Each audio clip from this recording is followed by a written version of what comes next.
मेरा नाम सोनू कंवर, कक्षा 7 है। कलयुग समाज के अशुभ लक्षण।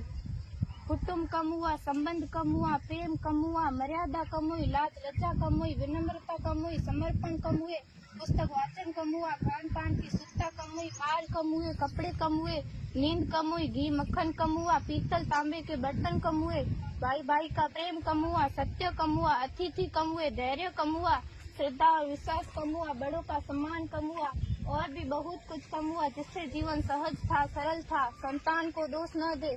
बालक या बालिका को इंग्लिश मीडियम में पढ़ाया, अंग्रेजी बोलना सिखाया, बर्थडे और मैरिज एनिवर्सरी जैसे जीवन के शुभ प्रसंगों को अंग्रेजी कल्चर्स के अनुसार जीना ही श्रेष्ठ माना।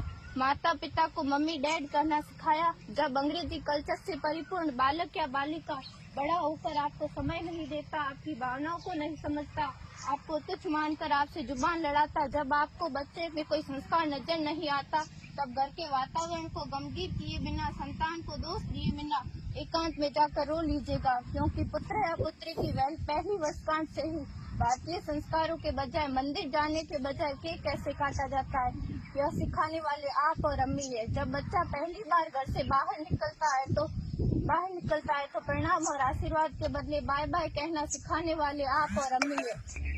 हम परीक्षा देने जाते समय इष्ट देव बड़ों के पैर छूने के बदले बेस्ट ऑफ लक कहकर परीक्षा भवन तक छोड़ने वाले आप और अम्मी है। बालक या बालिका के सफल होने पर घर में परिवार के साथ बैठकर खुशियां मनाने के बदले होटल में पार्टी मनाने की प्रथा को बढ़ावा देने वाले आप और अम्मी है।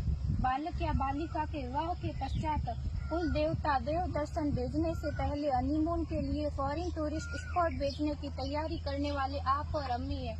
ऐसी कई ढेर सारी अंग्रेजी कल्चर्स को हमने जाने अनजाने स्वीकार कर दिया है। अब तो बड़े बुजुर्गों के पैर छूने में भी शर्म आती है। गलती किसकी? मात्र आपके माता और पिता की। अंग्रेजी अंतर्राष्ट्रीय भाषा है, से काम का जो कुछ सीखना है अच्छी बात है, लेकिन इसकी संस्कृति को अपने जीवन में उतारने की तो कोई बाध्यता नहीं थी। अपनी समृद्ध संस्कृति को त्याग कर नैतिक मूल्यों, मानवीय संवेदनाओं से रहित अन्य सभ्यताओं की जीवन शैली अपनाकर हमने क्या पाया? अवैध संबंध, टूटते रिश्ते, व्यसन युक्त धन, थके हारे मन, छल भरे रिश्ते, अनुशासनहीन संतानें, असुरक्षित समाज। एक बार विचार जरूर कीजिएगा कि संस्कारवान पीढ़ी क्यों आवश्यक है।